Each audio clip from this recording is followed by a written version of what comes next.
Hi, welcome to Wellness Wednesday. I'm Dr. Jessica, the naturopathic doctor here at the Coach House. In our last video, I showed you how to make one of my favorite protein smoothies. So today I'm going to talk a little bit about the differences in the protein sources and a few of the additions that you can add to your smoothies and why you're adding them. Everyone's familiar with whey protein. It tends to be your standard protein.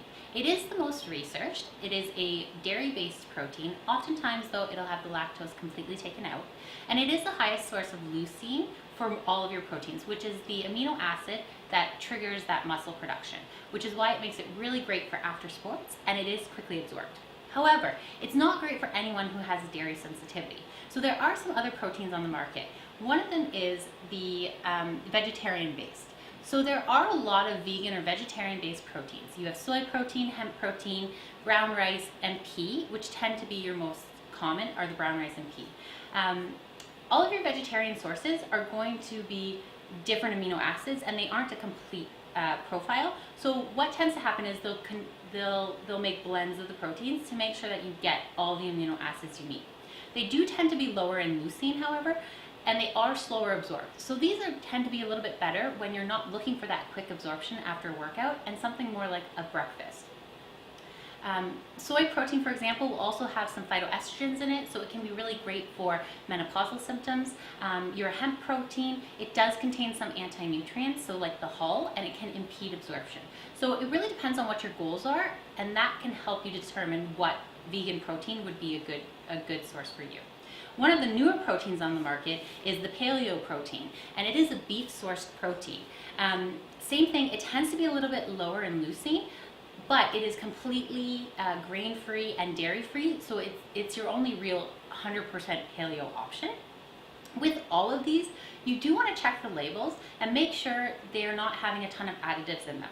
Generally, when they're sweetened, the high-quality ones are going to be more sweetened with the stevia versus the sugar.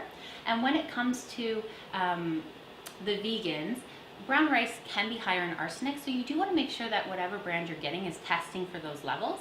And with both of the beef and the whey protein, you also want to make sure that they're sourcing from grass-fed organic, because both of those can kind of increase the amount of pesticides or chemicals that you would be exposed to. So you are looking for high quality, and there is a difference between them. Now, here are some other things that you can start adding to your smoothies to make it more exciting. One of the things that I love to add is chia seeds. Chia seeds are like a nutritional powerhouse. They are super high in fiber. Even 2 tablespoons will give you 18% of your calcium needs for the day. They're high in manganese, magnesium, phosphorus, super high in fiber, and the calories that they give you, because most of it is fiber, up to 95% of it, you're not actually going to absorb a lot of it. So it's actually lower in calories than what you may see on the label. Another great one is flax seeds. This, again, very high in fiber. It provides some of your omega-3 fats, so your healthy fats. Same with the chia seeds. And it's a great way to add that extra fiber to your meals and to your smoothies. Two of my other favorite things are greens powder and berries powder.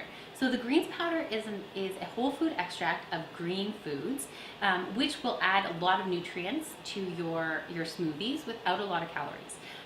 The Vega protein that I use actually has a greens powder in it, so you wouldn't need to add an extra one based on whatever powder you get.